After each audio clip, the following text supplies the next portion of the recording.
Imagine a world unmarked by skyscrapers, where the skyline isn't defined by the peaks of civilization, but by the majestic creations of nature itself. Before the cataclysmic flood that reshaped our history and our planet, there existed an era so different from our own that it seems almost mythical. This period, hidden beneath millennia of geological changes and historical evolution, might seem like a distant fantasy, yet it tells a story of creation in its most untamed and pristine form, of humanity in its nascent stages of existence, interacting in a world where divine presence and direct communication were part of daily life. But what was this world truly like? How did the antediluvian earth, with its mysteries and marvels, lay the foundation for the world as we know it? As we embark on this journey back in time, we peel back the layers of ancient texts, sift through the sands of archaeological findings, and delve into the spiritual implications of a world created in perfect harmony. Join us as we traverse the mists of time to answer a compelling question. What was the world like before the flood? Share your thoughts, insights, and questions in the comments below.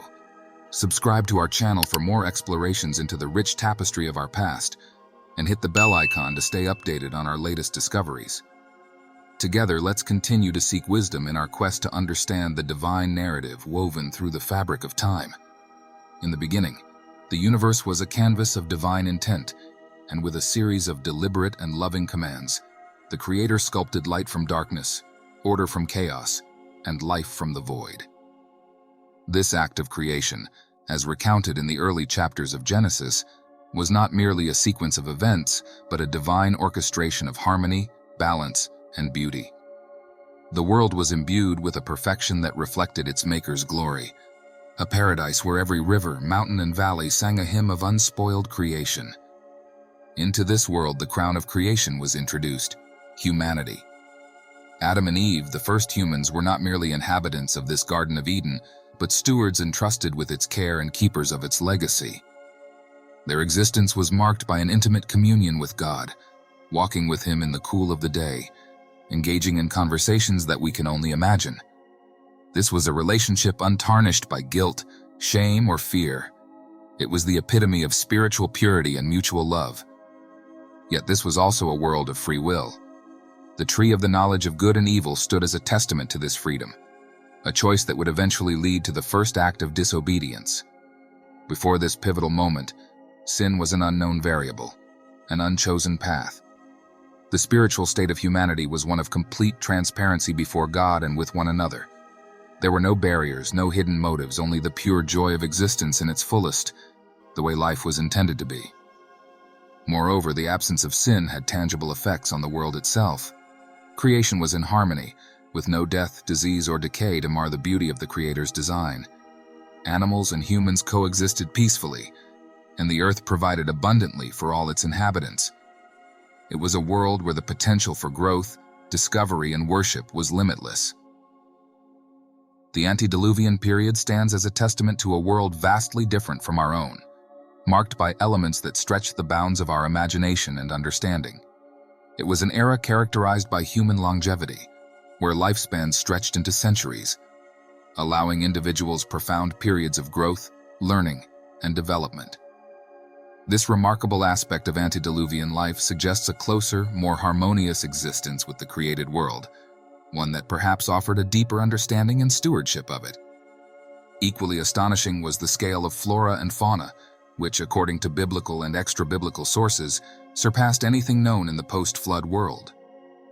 The environmental conditions of this period, possibly enhanced by a canopy of water vapor that created a greenhouse effect, may have supported this incredible biodiversity. Gigantic plants and immense animals roamed the earth, thriving in the lush, verdant landscapes that covered the planet. This extraordinary scale of life speaks to the fecundity and vibrancy of the pre-flood world, a stark contrast to the more familiar subdued nature of our current ecosystems. Human stewardship over creation was another defining feature of the antediluvian era. Humanity's role was not one of domination, but of caretaking, living in symbiosis with the earth and its creatures. This initial relationship was built on a foundation of respect and responsibility, reflecting a profound theological truth about humanity's intended role in the world. It prompts us to reflect on how sin's entrance, not only marred our relationship with the divine, but also with the creation entrusted to us. As humanity's journey unfolded during the antediluvian period, a shadow began to eclipse the beauty and harmony of creation. The scriptures detail this descent with somber clarity, illustrating a world where the inclination of the human heart was only evil continually. Genesis 6:5. This profound moral and spiritual decline was not merely a phase of human waywardness.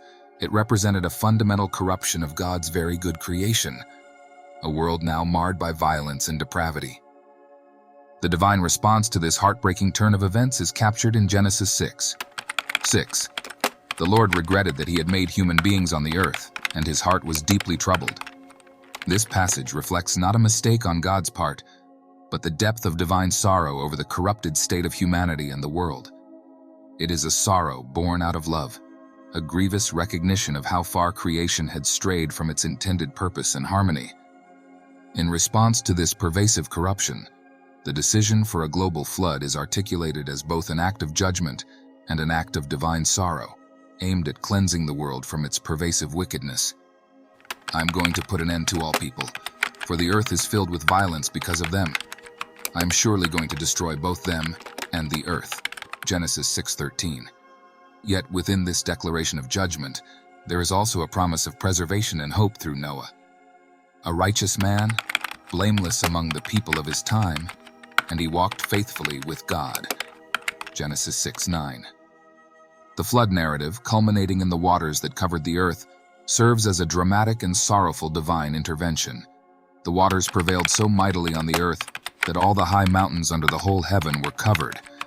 Genesis 7:19 ESV.